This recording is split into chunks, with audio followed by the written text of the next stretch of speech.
yang sedang berlangsung. Majelis Hakim Pengadilan Negeri Tindak Pidana Korupsi Banda Aceh menggelar sidang perdana kasus dugaan korupsi PT Rumah Sakit Arun. Sidang perdana dengan agenda pembacaan dakwaan dipimpin langsung oleh Hakim Ketua R. Hendral serta didampingi oleh Hakim Anggota Sadri dan R. Dedi Haryanto. Pada sidang tersebut, bekas Dirut Rumah Sakit Arun Haryadi yang merupakan terdakwa korupsi penyalahgunaan keuangan Rumah Sakit Arun didampingi oleh kuasa hukumnya Nasrullah. Tim Jaksa Penuntut Umum Kejaksaan Negeri Lok Sumawe ikut hadir dalam sidang yang berlangsung di Pengadilan Negeri Tipikor Banda Aceh pada Senin siang. Dalam sidang tersebut, JPU membacakan isi surat dakwaan terhadap Haryadi dan atas perbuatan penyalahgunaan keuangan Rumah Sakit Arun serta telah mengakibatkan kerugian keuangan negara senilai 44,9 miliar. Kasih Intelijen Kejari Lok Sumawe, Terry Gutama mengatakan, pada sidang perdana ini salah satu terdakwa yang merupakan mantan wali kota Lok Sumawe, Suwaidi Yahya berhalangan hadir. Untuk tersangka Suwaidi Yahya sendiri, kita bisa lihat dari persidangan yang diberikan secara langsung dan ketua umum oleh majelis hakim, dia melihat kondisi untuk melakukan tanya jawab, dia dalam kondisi tidak bisa, dia menyatakan bisa sakit. Tapi majelis hakim tadi menyatakan dalam pembuktian itu kan harus ada bukti surat atau oleh ahli.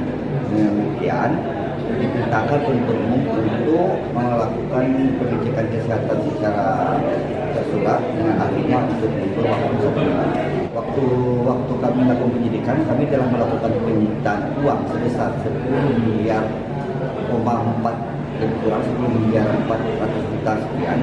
Itu berdasarkannya itu telah dilakukan kita diletakkan dalam uang RPL rekening kejaksaan, tapi berdasarkan permintaan yang ditetapkan oleh hakim di dalam persidangan dialihkan untuk RPL pengadilan. Kerugian negara yang telah ditetapkan itu sekitar 44 miliar. Yang kita sita? Yang kita rasakan itu ada sekitar 10,4 miliar. Sementara kuasa hukum Haryadi, T. Nasrullah mengatakan masih terdapat kelemahan isi surat dakwaan yang dibacakan JPU terhadap kliennya itu, yaitu tidak jelas alur tindak pidana yang didakwakan. Dan pihaknya akan mengajukan eksepsi pada sidang lanjutan yang diagendakan pada tanggal 5 Oktober 2023 mendatang. Surat dakwaan penuntut umum sudah membuat sebaik mungkin. Namun dari sisi kita pengacara, kewajiban hukum kami advokat adalah mencari titik lemah dari surat dakwaan. Titik lemah dari surat dakwaan itu bagi pengacara ada pedoman hukumnya, yaitu pasal 143 ayat 2 KUHP. Itu alat ukurnya. Surat dakwaan harus dibuat secara jelas, lengkap, dan cermat.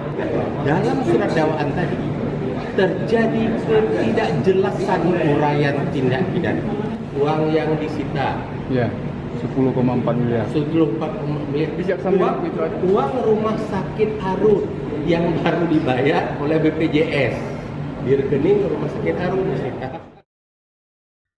Berdasarkan isi dakwaan jaksa, Haryadi akan dijerat dengan Undang-Undang RI Nomor 20 Tahun 2001 tentang perubahan atas Undang-Undang RI Nomor 31 Tahun 1999 tentang pemberantasan tindak pidana korupsi. Junto Pasal 55 Ayat 1 KUH Pidana, Junto Pasal 64 Ayat 1 KUH Pidana. Dari Banda Aceh, Lala Nurmala melaporkan untuk Puja TV Aceh.